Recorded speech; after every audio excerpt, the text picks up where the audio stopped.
오늘도 주의 말씀 상고할 때 주의 성령께서 기름 부음의 은혜를 우리에게 베푸사 말씀을 잘 깨닫고 순종하는 은혜를 더하여 주시기를 소원합니다. 지난주까지 우리는 십계명의 말씀을 상고하여 보았습니다. 하나님께서 출애굽한 이스라엘 백성, 그리고 또 오늘 저와 여러분들에게 이 십계명을 주신 이유가 무엇이었지요? 하나님의 은혜로 구원받은 자들로 하여금 이 계명을 지켜서 의를 쌓아 구원을 받으라고 주신 것이 아니라 구원은 은혜로 받습니다. 이스라엘 백성들은 출애굽할 때 문 인방과 설주에 어린 양의 피를 발랐는데 장차 오실 그리스도, 그들을 위하여 피 흘리실 그리스도를 믿는 믿음으로 구원을 받았고, 우리는 우리 위하여 이 땅에 오시고 십자가에 못 박혀 죽으신 예수님을 믿는 믿음으로 죄사함 받고 구원받아 하나님의 자녀가 되었습니다. 그런 하나님의 백성들에게 하나님의 백성으로서 구원의 은혜에 합당한 삶이 무엇인가? 그게 하나님 사랑과 이웃 사랑인데, 이것이 하나님께서 10가지 계명으로 주신 그 계명 속에 다 녹아들어 있는 것이죠. 하나님 사랑과 이웃 사랑을 삶 속에서 이제 실천하는 자들이 되라라고 주신 것이 바로 이 십계명의 말씀입니다. 이렇게 하나님을 사랑함으로 인생의 허무에서 벗어나고 또 이웃을 사랑함으로 고독에서 벗어나 참된 기쁨과 만족을 누리며 살라고 주신 복된 법, 이렇게 삶으로 하나님의 사랑을 받는 사랑의 법이 되는 것입니다. 이 계명대로 순종하여 나갈 때 하나님이 우리를 더욱더 사랑하십니다. 더 하나님이 그 영광을 우리에게 나타내 주십니다. 제1계명은 너는 나 외에 다른 신을 내게 두지 말라는 것이었는데요, 이것을 긍정문으로 바꾸면 여호와 하나님 한 분만을 나의 하나님으로 삼고 그 하나님만 사랑하라, 그것이었죠. 바로 이 1계명이 나머지 9가지 계명을 지키는 원리라고 말씀을 드렸습니다. 하나님을 사랑하지 않으면 나머지 모든 계명은 지킬 수가 없게 되는 거예요. 반대로 마지막 10번째 계명인 탐내지 말라는 말씀을 통하여, 탐심은 우상 숭배인데 마음속에 하나님을 사랑하는 1계명의 원리가 항상 있어야지 그 하나님을 몰아내고 마음속에 탐심, 우상 숭배가 들어가 있으면 어떤 계명도 역시 지킬 수가 없게 된다는 것을 10번째 계명을 통하여 우리에게 가르쳐 주셨습니다. 이렇게 십계명의 모든 계명은 하나님 사랑이라는 핵심 내용으로 유기적으로 연결된 바로 그런 계명이라는 것을 살펴봤습니다. 저와 여러분은 구원받은 자녀이기 때문에 이 십계명을 다 지킬 수는 없지만 항상 열심히 이 계명을 지키기 위하여 우리의 모든 것을 다 드려야 됩니다. 그래서 신약의 예수님은 마음을 다하고 목숨을 다하고 뜻을 다하고 힘을 다하여 주 너희 하나님을 사랑하고 내 이웃을 내 몸처럼 사랑하라, 그 십계명을 요약하신 것입니다. 이 십계명을 지키는 일들을 통하여 우리가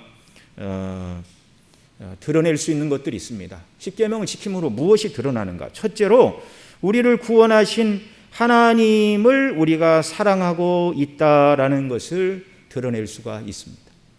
구원의 은혜의 진실로 감사한 사람들은 계명을 지키기에 힘을 써야 됩니다. 그것이 하나님의 뜻이고, 그렇게 살아갈 때 네가 그래도 구원의 은혜에 감사하며 너를 구원한 나의 사랑에 반응하려고 애를 쓰는구나. 작은 몸부림이지만 하나님께서는 우리의 계명대로 순종하려고 사는 모습을 보시고 기뻐하시는 줄 믿으시기 바랍니다. 두 번째로 우리가 십계명을 지킴으로 이 계명을 완전하게 순종하신 우리 주 예수 그리스도의 삶에 참여하는 것입니다. 그 예수님을 닮아가는 것입니다. 이것이 구원의 목적이었습니다. 그 아들의 형상을 본받게 하시는 것. 완전히 계명에 순종하셨고 아버지의 뜻을 완전히 이루셨고 하나님이 기뻐하시는 일에 자신의 전인을 다 드리신 그리스도를 닮아가는 것. 이것이 성화의 목표이고 구원받은 성도들이 마땅히 추구해야 될 길입니다. 물론 이 땅에서 우리가 완전하게 십계명을 지키는 날이 오지 않을 수도 있을 것입니다. 그러나 이 계명을 완전하게 지키시고 순종하신 예수님을 닮기 위해서 또 이 계명을 지키라고 명하신 하나님의 명령에 순종하기 위해서 날마다 이 계명에 순종하는 자리로 나아가는 역사가 있기를 바랍니다. 여러분, 지난 10번 넘는 시간에 걸쳐서 이 십계명 강론의 말씀을 들을 때 여러분 마음이 편안했습니까? 불편하셨습니까? 편안하셨습니까? 저는 이 말씀을 강론하면서도 내가 전하기는 하지만 이대로 다 살지 못하는데 라는 생각에 마음이 많이 불편했습니다. 그래도 하나님의 말씀이니까 증거할 수밖에 없죠. 이게 우리가 하나님 나라 들어가기까지 이게 딜레마입니다. 하나님 우리에게 원하시는, 구원받은 자녀에게 원하시는 이 영광스러운 수준과 거기에 미치지 못하는 우리의 연약한 모습.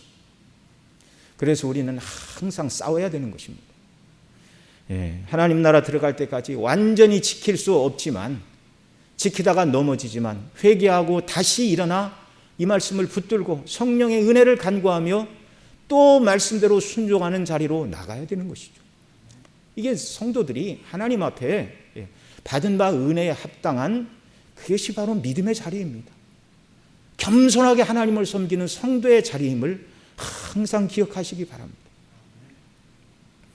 오늘 본문은 십계명을 주실 때에 우레와 번개, 나팔소리와 산의 연기가 있었고, 그런 상황에서 백성들이 십계명을 하나님께로부터 직접 받을 때 두려워 떨며 죽을 것 같은 공포를 느꼈다고 말씀하고 있습니다.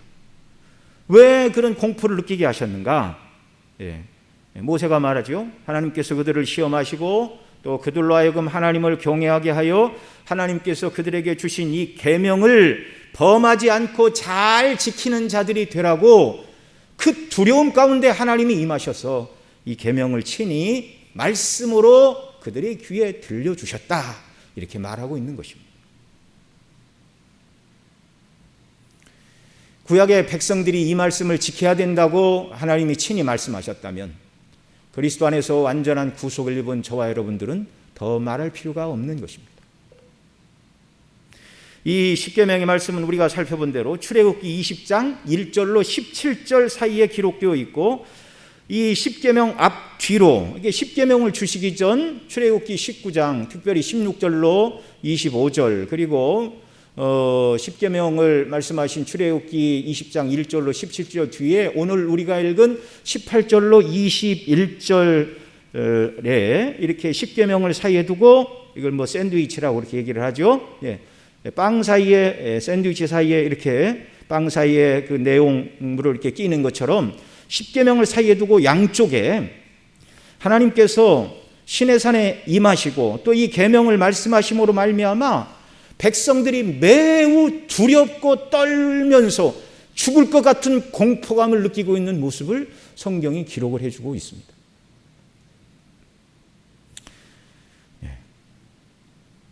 몇 달 전 출애굽기 19장 살펴보면서 십계명을 받을 때 그 두렵고 떨리는 광경에 대해서 지난 5월 달에 설교를 한 바가 있는데요. 그 내용이 출애굽기 19장 16절로 25절이었는데 간단한 내용만 말씀을 드립니다. 백성들이 하나님께 십계명을 받던 그날 시내산이 어떠했습니까? 우레와 번개와 빽빽한 구름이 산 위에 있고 나팔 소리가 심히 크게 울렸고 백성들은 두려움으로 다 떨었습니다. 백성들이 산 기슭에 섰는데 시내산의 연기가 자욱하여 여호와께서 불 가운데 거기 강림하시자 연기가 옹기점 연기처럼 솟았다, 이렇게 말합니다. 마치 도자기를 굽기 위하여 가마에 나무로 큰 불을 뗄 때 나는 엄청난 연기와 같은 연기가 솟아올랐고 시내산은 진동하였습니다. 그때 나팔 소리가 울려 퍼졌고 하나님은 모세에게 십계명을 말씀해 주셨습니다. 그런 번개와 우레, 지진, 큰 구름과 불꽃뿐만 아니라 나팔 소리가 울렸습니다. 이 사람들은요, 이 자연현상만 나타나면 그게 자연현상이지 이렇게 말하는데 그런 소리 못하게 하시려고 하나님이 나팔 소리도 함께 울리셨습니다. 천사들이 부는 나팔이죠. 예수님 재림하실 때도 나팔 소리가 울릴 것이다, 이렇게 말합니다. 이게 하나님의 임재 영광을 친히 드러내는 요소 중에 하나가 바로 이 나팔소리입니다. 천사들이 부는 영광의 나팔소리. 이것이 울려 퍼질 때 하나님은 모세에게 그리고 그 모든 백성들에게 친히 말씀으로 십계명을 말씀해 주셨는데요. 그러니까 계명을 말씀하시기 전에 이렇게 우레와 번개, 지진과 또 화염과 나팔소리 이것을 통하여 백성들을 두렵게 하신 것은 백성들을 조심시키려는 목적이었습니다. 왜냐하면 정해진 곳을 돌파하고 올라오면 내가 너희를 돌격하여 죽을까 하노라. 그러니 백성들에게 신칙하여 여기 이상은 못 올라오게 신신당부하라. 하나님 여러 번 말씀하셨죠. 인생들이 죄악된 그 욕망이 있어서 쓸데없는 호기심으로 그 구름이 가득한 산 위에 뭐가 있나 여호와를 스스로 뵙겠다고 올라가다가 죽는 일이 생기지 않도록 하나님께서 우레와 번개, 불꽃과 지진과 나팔소리 가운데 두려움으로 임하셨습니다. 백성들이 죽을 것 같은 공포를 십계명을 말씀해 주시기 전에도 그런 공포를 느꼈던 거예요. 그리고 십계명을 말씀하실 때도 여전한 공포가 그들을 사로잡고 있었습니다. 왜냐하면 우레와 번개와 나팔소리와 이런 지진과 이 모든 것들이 사라지지 않고 그대로 있었기 때문이죠. 그리고 이제 하나님께서 십계명을 말씀하시고 잠시 말씀을 멈추신 그 사이에 여전히 그 현상은 계속 일어났고요. 오늘 우리가 읽은 본문 18절에 이렇게 말합니다. 18절 말씀 같이 한번 더 읽겠습니다. 뭇 백성이 우레와 번개와 나팔소리와 산의 연기를 본지라 그들이 볼 때 떨며 멀리 서서 이렇게 말씀합니다. 십계명을 말씀하시기 전에도 또 말씀하실 때에도 그리고 말씀하신 후에도 계속해서 우레와 번개와 산의 연기와 지진과 불과 나팔소리가 여전히 울려 퍼졌고 백성들은 그 두려운 모습을 인하여 떨며 멀리 서 있었다 이렇게 말하고 있습니다. 그들이 얼마나 두렵고 떨렸는지 그들이 느낀 두려움은 죽음의 공포였습니다. 죽을 것 같은 두려움이 그들에게 임하여서 백성들은 모세에게 요청을 하죠. 더 이상 하나님께서 우리에게 직접 말씀하지 말게 하시고 당신이 받아서 우리에게 전해주면 그대로 순종하겠습니다. 그 내용이 19절입니다. 같이 읽습니다.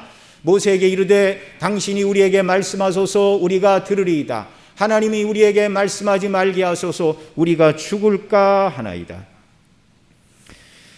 왜 시내산의 백성들은 하나님의 음성을 들을 때 여러분 하나님의 음성을 아무나 듣습니까? 오늘날 얼마나 많은 사람이 기도하며 하나님 음성 좀 들려주세요. 환상 좀 보여주세요. 얼마나 많은 사람이 그렇게 기도합니까? 금식하며 며칠씩 그렇게 기도하는 사람들이 있는데 그런데 이들은요 하나님의 임재 영광을 봤어요. 아무나 할 수 없는 놀랍고도 영광스럽고도 큰 체험을 했습니다. 그런데 그럼 이렇게 말해야 마땅하죠. 하나님을 우리가 말로만 들었더니 조상적 하나님을 말로만 들었더니 그리고 정말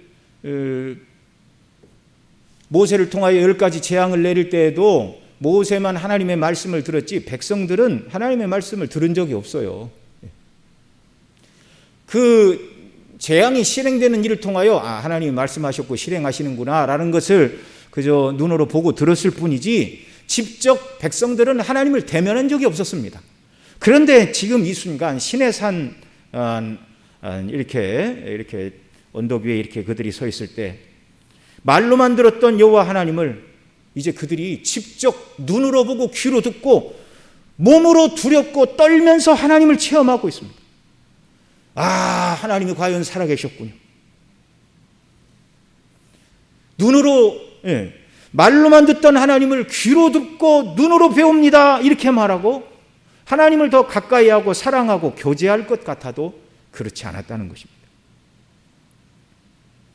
왜 하나님의 임재 앞에 그들은 죽을 것 같은 두려움을 느끼고 더 이상 하나님께서 직접 자기들에게 말씀하시지 마시고 모세를 통하여 말씀해 주시기를 원하신 것입니까?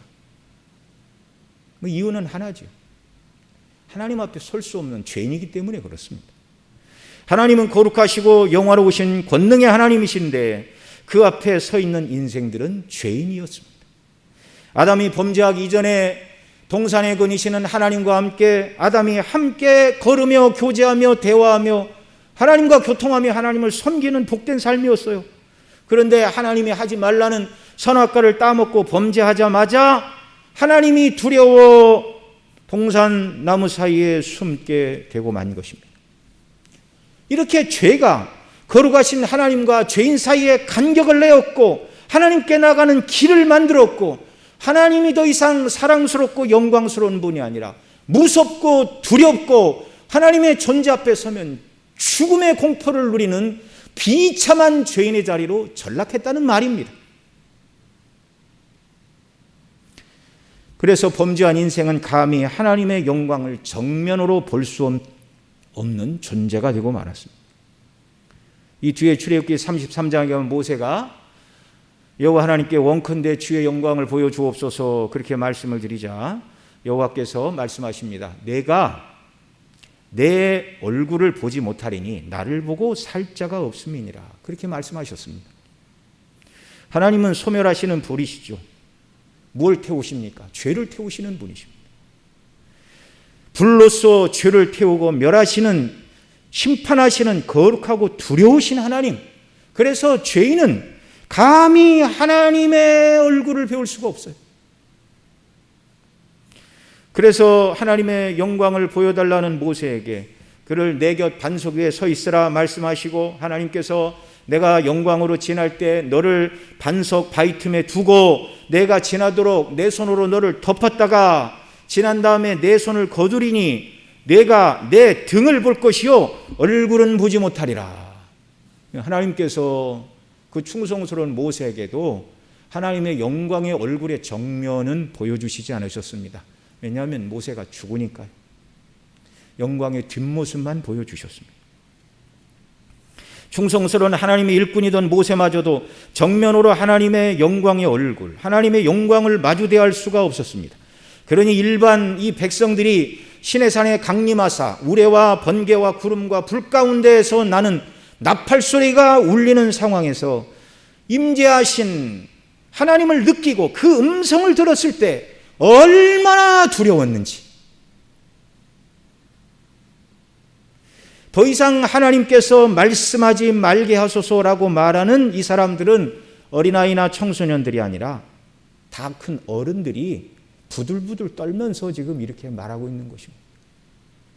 여러분, 이 19절을 오늘 우리가 모세에게 이르되 당신이 우리에게 말씀하소서 우리가 들으리이다. 하나님 우리에게 말씀하지 말게 하소서 우리가 죽을 게 하나이다.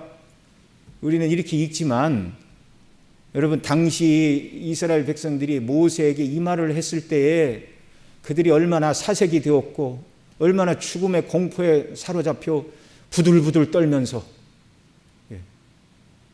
두려움과 경외함과 전에 전혀 경험해보지 못했던 하나님의 영광에 압도되어 죽을 것 같은 이런 상황에서 지금 이 말을 하고 있는지, 이걸 우리가 생각을 해야 됩니다. 백성들의 이 요청으로 하나님은 더 이상 백성들에게 직접 말씀하지 않으시고 모세만 흑암 가운데로 불러 말씀하시고, 이제 모세는 하나님께서 주신 그 말씀을 백성들에게 다시 전달하여 주시는 방식으로 이게 10계명만 직접 말씀하셨고 나머지 모든 율법과 그런 율례들은 모세를 통하여 하나님이 주셨습니다. 그래서 오늘 본문 뒤에 기록된 출애굽기 20장 22절 말씀부터 23장까지 내용이 바로 하나님께서 모세에게만 말씀하신 것입니다.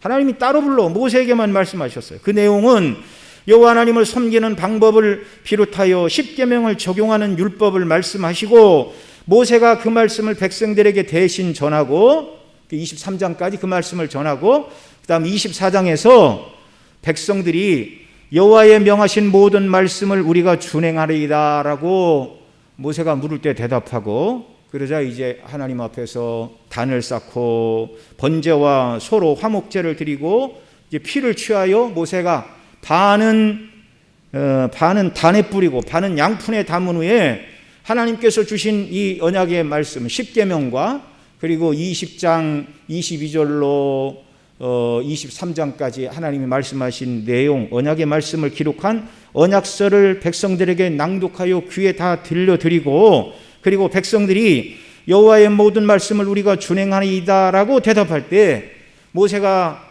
양푼에 담아둔 나머지 피를 그 백성들에게 뿌리며, 이는 여호와께서 이 모든 말씀에 대하여 너희와 세우신 언약의 피니라라고 말하면서 피로써 언약식을 체결하였습니다.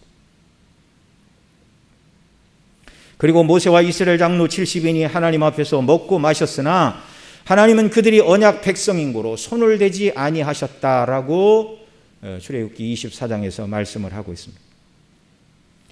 그리고 이제 여러분 출애굽기 24장 12절에 보면 하나님께서 내가 너에게 준 이 10계명을 돌판에 기록해 줄 것이다. 그리고 그 다음에 또 이제 그 백성들이 하나님과 함께 모시고 살아야 되는데 하나님을 그냥 모실 수가 없습니다. 하나님은 어디에 임하셨죠? 성막, 성소에 임하셨습니다. 그래서 이제 24장 이하에 가면 하나님께서 모세를 따로 불러 성막을 어떻게 만들어야 되는지 산 위에 불러 말씀하시는 내용입니다.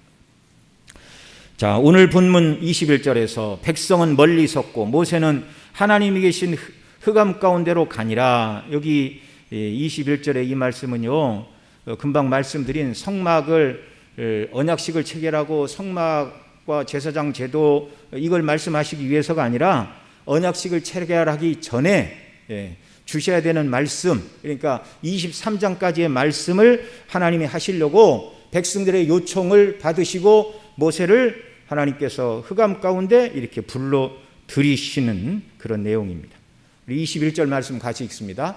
백성은 멀리 섰고 모세는 하나님의 계신 암흑으로 가까이 가니라.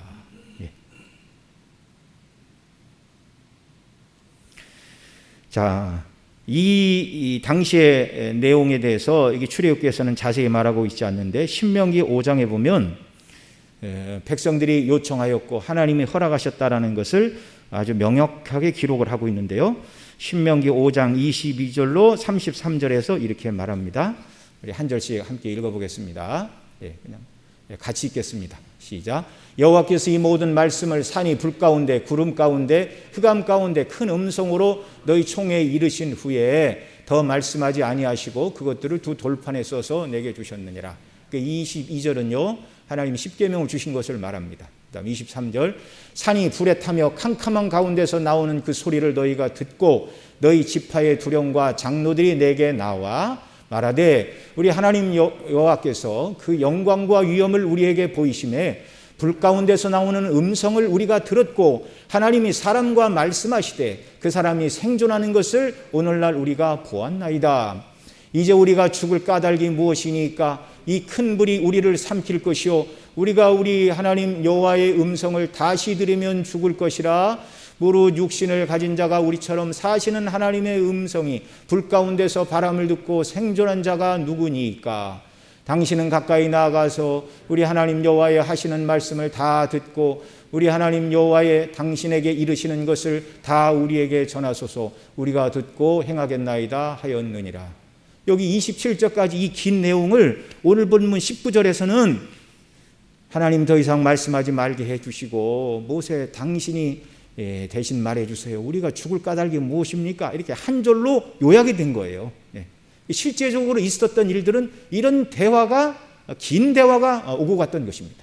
그 다음 28절 여호와께서 너희가 내게 말할 때에 너희의 말하는 소리를 들으신지라. 여호와께서 내게 이르시되 이 백성이 내게 말하는 그 말소리를 내가 들은즉 그 말이 다 옳도다.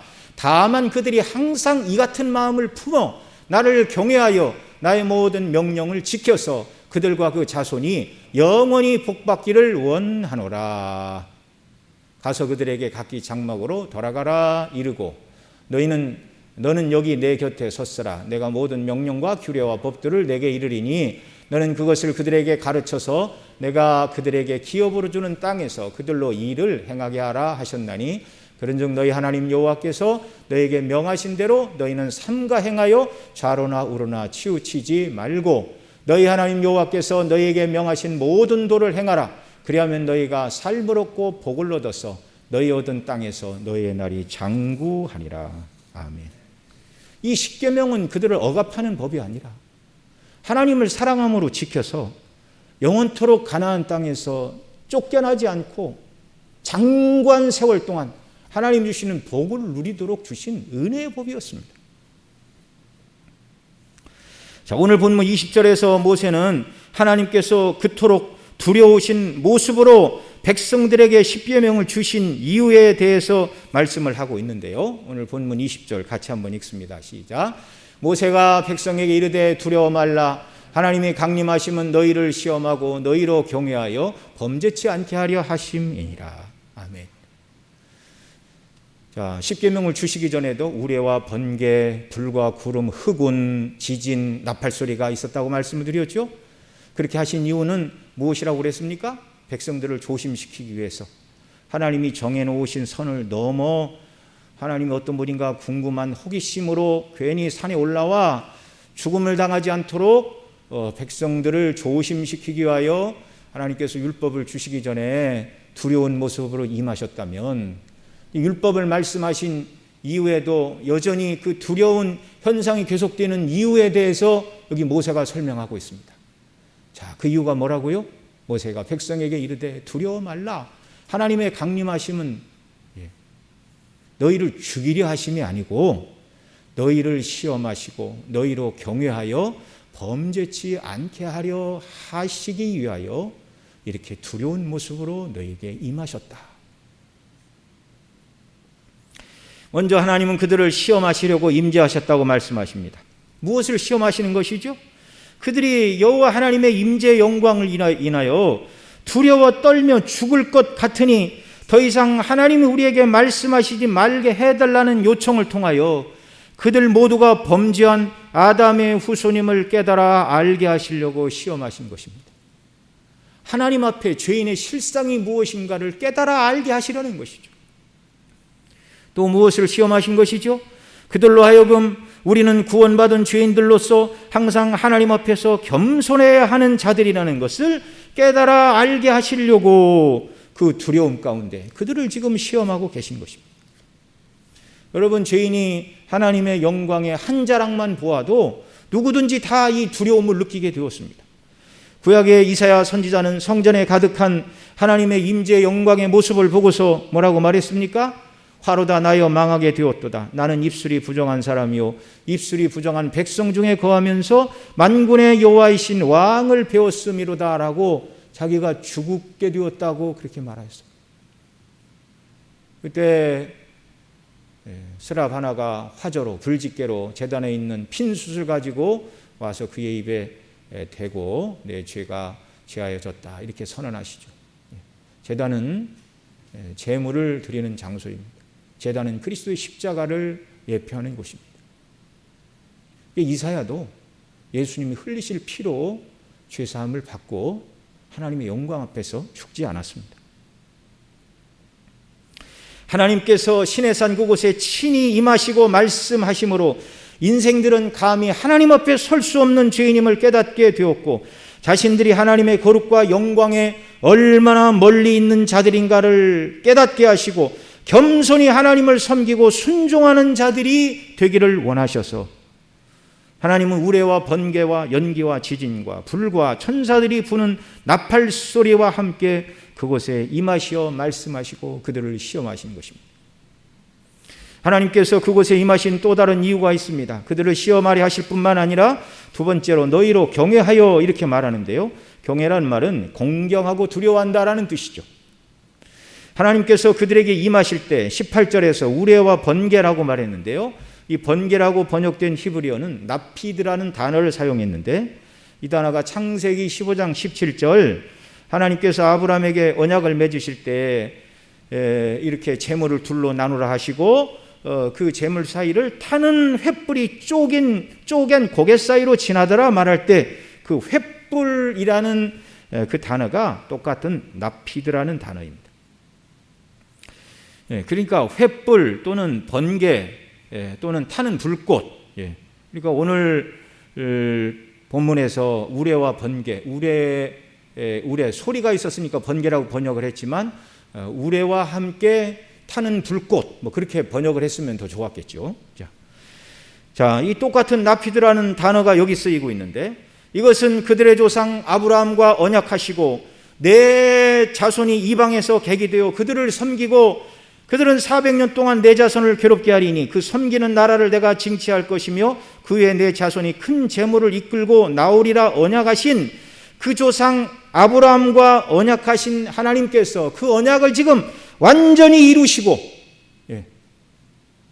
아브라함과 언약하실 때 타는 불꽃으로 나타나신 그 하나님께서 그 아브라함의 언약을 다 이루시고 다시금 그 후손들과 더불어 이 십계명을 말씀하시고 새로운 신의 산 언약을 지금 말씀해 주고 계신 것입니다.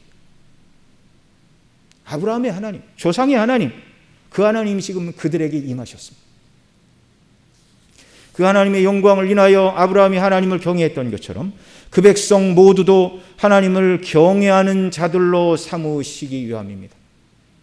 여러분, 하나님을 경외해야 그 말씀을 지키고 순종하는 것이죠.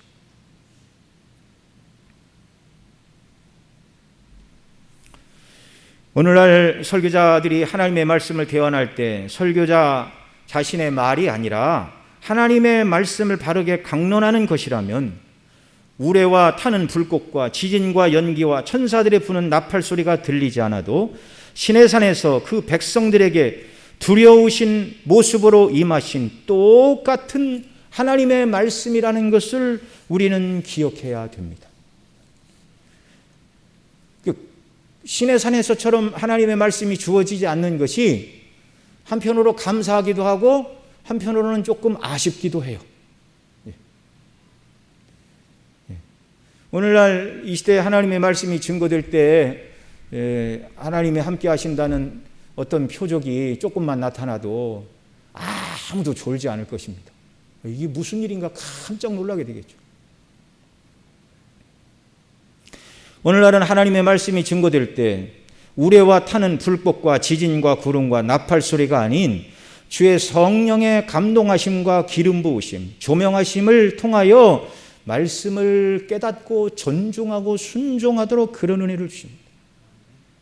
그러니 이 시대에 우리가 하나님의 말씀을 들을 때 시내산에 임하신 하나님께서 다시금 임하셔서 우레와 타는 불꽃과 지진과 나팔 소리 가운데 하나님의 말씀을 들려주십시오, 그렇게 기도할 것이 아니라 말씀을 증거하는 설교자에게 성령의 충만과 권능으로 함께 해주시고 말씀을 듣는 우리에게도 성령의 기름 부으심과 말씀을 잘 이해하는 조명하심과 깨닫는 이해력, 총명을 더하여 주셔서 아멘으로 주의 말씀을 받고 하나님의 뜻을 깨닫고 하나님을 사랑하며 그 뜻대로 순종하는 자들이 되게 해달라고 기도하고 예배하며 하나님의 말씀을 받아야 하는 줄로 믿습니다. 여러분, 이건 너무나 틀림없는 사실이에요. 일주일 내내 기도 안 하고 예배당에 와서 하나님의 말씀을 듣는 것과 하나님의 말씀을 통하여 큰 은혜를 달라고 매일같이 간절히 기도하고 또 특별히 예배당에 일찍 와서 설교자를 위하여 회중을 위하여 간절히 기도하고 하나님의 말씀을 들을 때 하나님의 성령께서 특별히 은혜를 더하여 주실 줄로 믿습니다. 하나님을 경외함으로 그 말씀에 순종하는 자들이 되라고 이 두려운 모습으로 임하신 거예요. 세 번째로 하나님께서 그 두려우신 모습으로 임하여 계명, 십계명을 주신 것은 범죄치 않게 하려 하심이라 이렇게 말합니다. 하나님께서 십계명을 주실 때 그 어미하신 모습으로 임재하시어 백성들이 두려워 떠는 가운데 주시지 않고 모세만 산 위로 불러 모세에게만 이 말씀을 주셨다면 틀림없이 백성들 중에는 하나님께서 정말 너에게 십계명을 말씀하신 것이 맞느냐? 우리가 그걸 다 지켜야 되느냐? 이렇게 반문할 사람들이 틀림없이 나타났을 것입니다. 우리는 하나님이 너에게만 그 말씀을 하셨다는 것을 믿을 수가 없다, 증거를 가지고 와라 말하면서 계명에 순종하지 않을 사람들이 있었을 것입니다. 인간의 연약과 완악함을 너무나 잘 아시는 하나님께서는 그들로 하여금 하나님께서 주신 이 십계명, 이것이 하나님이 주신 것이고 그리고 범죄치 않게 하시려고 두려움 가운데 임하여 직접 이 말씀을 주셨다, 이렇게 말씀하고 계십니다. 자, 그러면 이스라엘 백성들은 죽을 것 같은 두려움과 공포 속에서 받은 이 거룩하고 영광스러운 권능이 충만하신 하나님께로부터 받은 그 계명을 온전히 지키고 순종하는 자들이 되었습니까? 아니요. 그렇지 않습니다.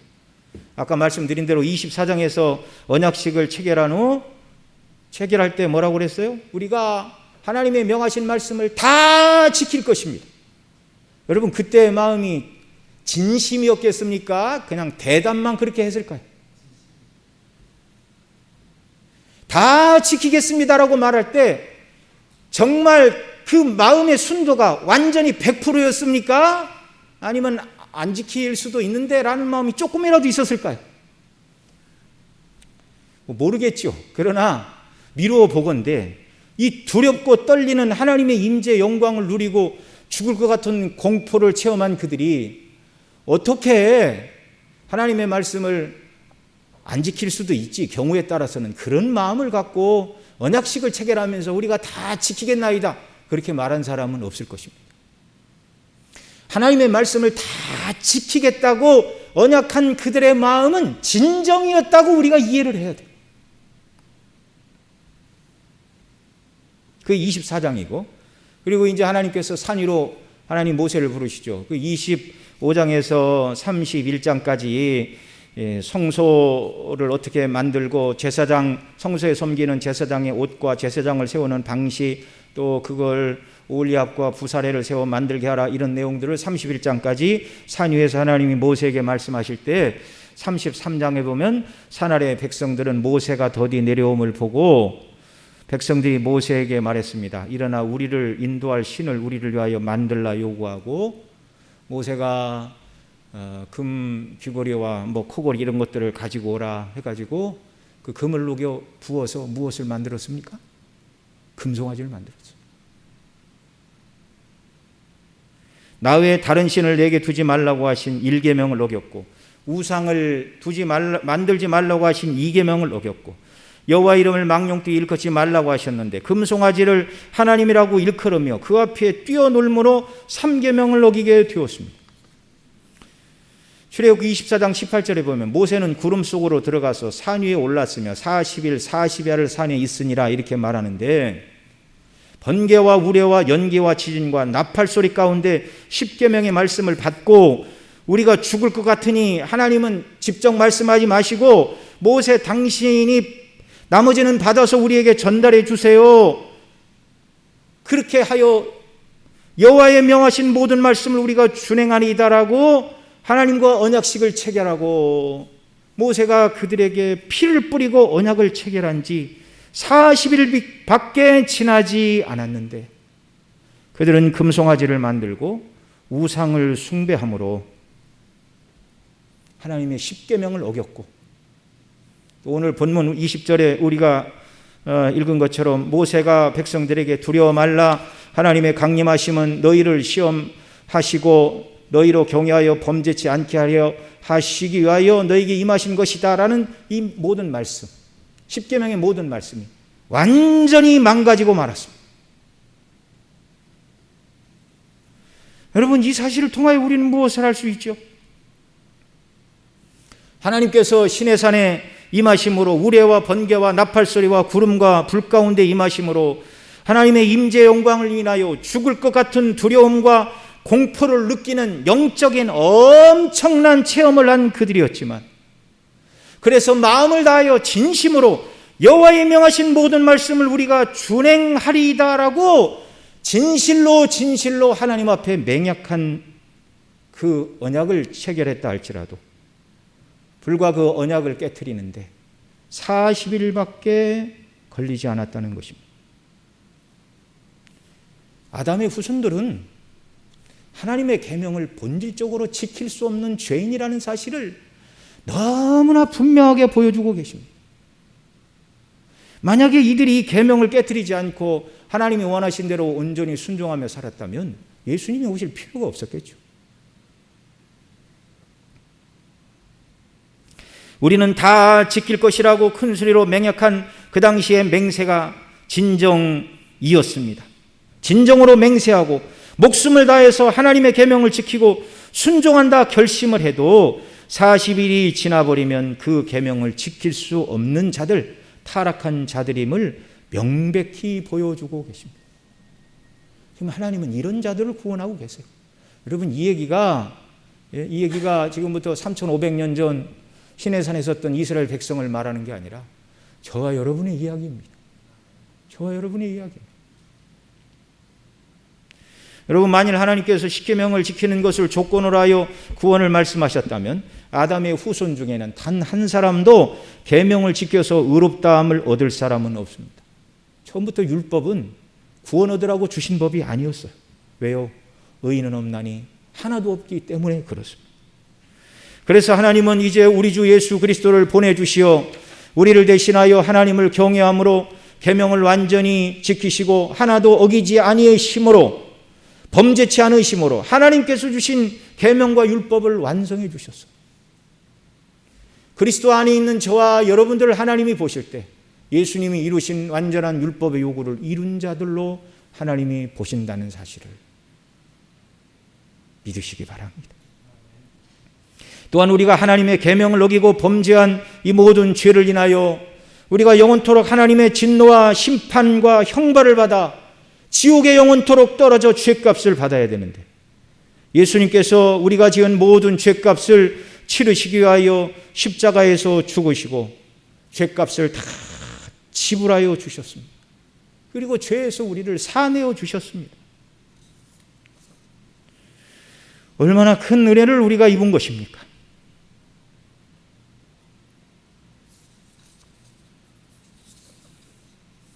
시내산 위에서 하나님의 영광을 맛보고 두려워 떨며 하나님의 계명을 지키겠다고 언약을 맺었으나 그 언약을 파기한 자들과 오늘 하나님의 계명대로 온전히 순종하지 못하는 저와 여러분들이 바로 이 예수님 때문에 죄사함을 받고 율법을 완전하게 이루고 십자가에서 우리를 구속하신 이 예수님을 믿음으로 의롭다 하시는 칭의의 구원을 받은 자들이 되었습니다. 이 예수님 안에서 저와 여러분이 계명을 다 지키지 못해도 저와 여러분의 구원은 이제 취소되지 않습니다.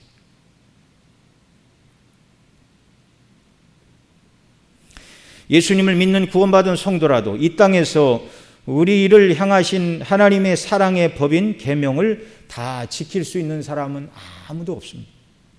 이것을 웨스트민스터 대유리 문답 149만에서 이렇게 가르칩니다. 같이 읽습니다.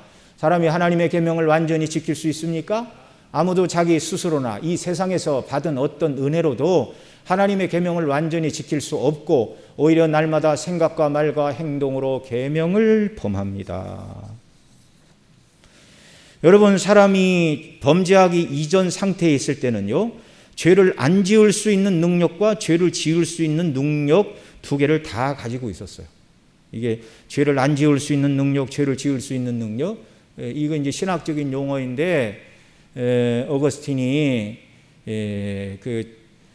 자력 구원을 말한 펠라기오스, 인간이 얼마든지 자력으로 하나님의 율법을 다 지켜서 스스로로 구원에 이룰 수 있다. 이 펠라기오스는 원죄를 부인하는 사람입니다. 이 사람과 이제 논쟁하면서 썼던 표현이 이것인데요. 범죄 이전에는 죄를 안 지을 수 있는 능력을 잘 사용함으로 하나님의 율법을 지킬 수 있었습니다. 그러나 타락하고 범죄하고 타락함을 통하여 죄를 지을 수 있는 능력을 잘못 사용하여 범죄하게 되었고, 그래서 죄를 안 지을 수 있는 능력을 상실했어요. 범죄로 말미암아. 이렇게 인간은 하나님의 계명에 순종할 능력을 타락을 통하여 상실하였고, 완전한 구원이 이제 이루어지는, 성화가 완성되는 영화로운 몸을 저와 여러분이 하나님 나라에서 입게 되기 전에는 이 땅에서 하나님의 계명에 완전히 순종할 사람은 아무도 없습니다. 죄를 안 지을 수 있는 능력을 범죄와 함께 다 상실했어요.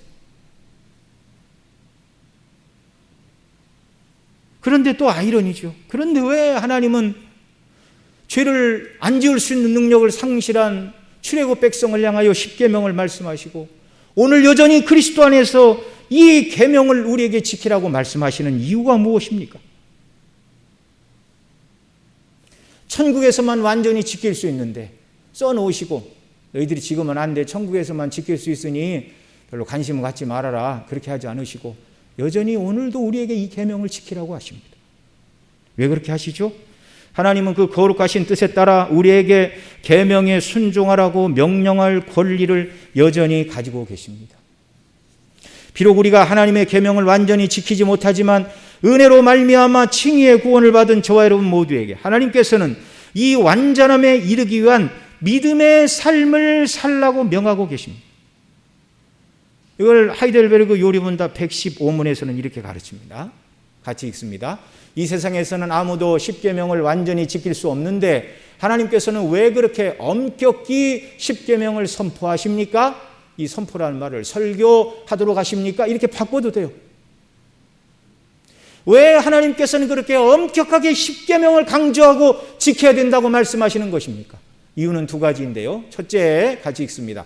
평생토록 우리의 죄악된 본성을 더욱더 알게 되고 그리하여 그리스도 안에서 사죄와 의로움을 더욱더 간절히 추구하도록 하기 위해서입니다.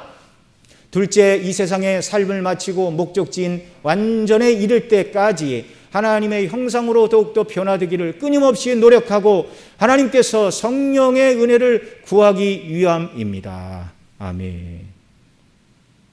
바로 이것입니다. 더욱더 사죄의 은총을 깨닫고 추구하기 위해서, 그리고 성령의 도우심 가운데 날마다 거룩한 사람으로 끝없이 변모되는 성화를 추구하는 사람이 되라고. 그래서 예수님 닮는 것이 우리 구원의 목적이라고 서두에 말씀을 드린 것입니다. 십계명은 비록 완전히 지킬 수 없지만 지켜야 됩니다. 아이러니죠? 완전히 지킬 수 없지만 지켜가야 하는 것이 하나님이 우리에게 주신 거룩한 사랑의 계명인 십계명입니다. 여러분, 오늘 본문에서 그 백성은 두렵고 떨림으로 죽을 것 같은 공포에서 하나님의 말씀을 받고 지키겠느냐 그럴 때 지키겠습니다 라고 대답했지만 지킬 수가 없었어요. 이 모든 요구를 예수님이 다 이루어 주셨습니다. 우리의 죄값도 예수님이 다 치루어 주셨습니다. 놀라운 변화가 일어났죠. 모세는 하나님의 영광의 얼굴을 볼 수가 없어서 뒷모습만 보여주셨다고 그랬죠. 신약의 제자들이 아버지를 보여주옵소서 그러자 나를 본 자는 아버지를 본 자다 그렇게 말씀하시고 하나님의 사랑과 권능과 영광의 형상이신 그리스도 자신께서 제자들과 함께 계셨어요. 예수님은 참 사람이셨지만 동시에 참 하나님의 아들이셨습니다. 우리를 죄에서 구원하신 주님이 그 얼굴을 우리에게 비추십니다.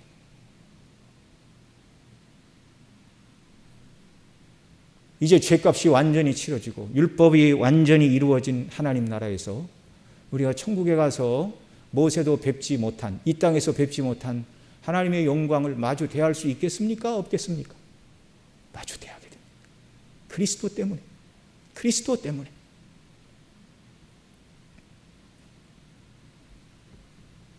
십계명을 지키는 원리는 하나이죠. 바로 우리를 구원하신 예수 그리스도를 사랑함으로, 아들을 보내신 하나님을 경외함으로 이 계명을 지킬 수 있습니다. 이것을 주님은 요한복음 13장 34절에 이렇게 말합니다. 같이 읽습니다. 새 계명을 너희에게 주노니 서로 사랑하라. 내가 너희를 사랑한 것 같이 너희도 서로 사랑하라. 예수님께서 우리를 사랑하신 그 사랑 안에서 우리가 서로 사랑하라고 예수님께서 주신 새 계명, 이 사랑이 십계명의 요약이죠. 또 요한복음 14장 21절 같이 또 한번 읽습니다. 요한복음 14장 21절 나의 계명을 가지고 지키는 자라야 나를 사랑하는 자니 나를 사랑하는 자는 내 아버지께 사랑을 받을 것이요 나도 그를 사랑하여 그에게 나를 나타내리라. 여기 나의 계명이 무엇이죠? 서로 사랑하라는 계명이고 서로 사랑하라는 계명 안에 십계명이 다 들어가 있는 것입니다. 예수님을 사랑함으로 말미암아 계명에 순종할 수 있다는 것을 주님은 거듭거듭 우리에게 가르쳐주고 계십니다. 정말 구원의 은혜에 감사하고 기뻐하느냐? 그러면 예수님 말씀하시는 거예요. 그러면 계명을 지켜라. 저와 여러분 모두는 우리를 위해서 대속의 피를 흘리신 예수님 믿음으로 죄사함을 받았고 의롭다 하시는 칭의의 구원을 받았고 예수님 닮아가는 성화의 구원을 받고 있는 자들입니다. 예수님이 재림하시는 날 하나님은 우리의 성화를 완성하시어 예수님을 닮은 영화로운 모습으로 저와 여러분들을 만들어 주실 것인데, 그때는 완전히 율법에 순종하고 완전히 하나님만 한 분만 기뻐하고, 천국에서는 다른 욕망이 없습니다. 하나님의 영광, 하나님을 기쁘시게 하는 것, 하나님을 예배하고 하나님을 찬미하는 것, 이것으로 온통 몸과 마음과 영혼이 하나가 되어 주께 영광을 돌리며 그 하나님과 더불어 교통하며 지복의 영광을 누리게 될 것입니다. 이 놀라운 소망과 성령의 도우심 속에서 그리스도의 사랑을 온전히 깨닫고 그 사랑에 붙들려 하나님을 사랑하고 이웃을 사랑하는 자들, 곧 계명에 순종함으로 우리가 예수님 안에서 구원받았음을 드러내고 또 예수님 안에서 하나님을 기쁘시게 하는 자들로 살아가는 저와 여러분 모두가 되시기를 바랍니다.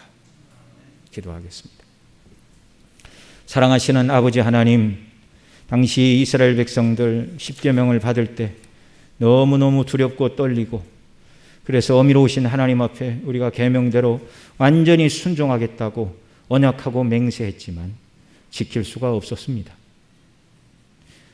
타락하고 범죄할 때 죄를 짓지 않을 수 있는 능력을 상실했기 때문에, 의인은 없나니 하나도 없기 때문에 아무도 지킬 수 없는 이 법, 그래서 모든 인생은 하나님의 진노와 형벌을 영원토록 지옥 형벌에서 받아야 마땅한 자들이었는데, 하나님께서 우리를 구원하시게 하여 아들을 이 땅에 보내주셨고 아들 안에서 율법이 이루어지게 하시고 우리의 모든 죄를 대속하심으로 말미암아 그 예수님을 믿을 때 우리를 의롭다 하시고 성령을 주시고 우리로 하여금 이제 하나님의 법을 지킬 수 있는 존귀한 자들로 만들어 주시니 감사합니다. 이 땅에서는 완전히 지킬 수 없지만 지키는 일을 위하여 싸우며 수고하며 나가는 자들 되게 하여 주옵소서. 우리에게 베푸신 구원의 은혜를 우리가 하나님 앞에 돌려드리고 갚는 것은 바로 이 계명대로 순종하며 사는 것임을 알게 하여 주시기를 원하옵고, 날마다 성령의 도우심과 은혜를 간구하고 순종하는 자리로 아버지께 기쁨을 돌리고 예수님 닮아가는 자녀의 모습으로 날마다 살아가는 저희들 되게 하여 주옵소서. 우리 구주 예수님의 이름으로 기도드리옵나이다. 아멘.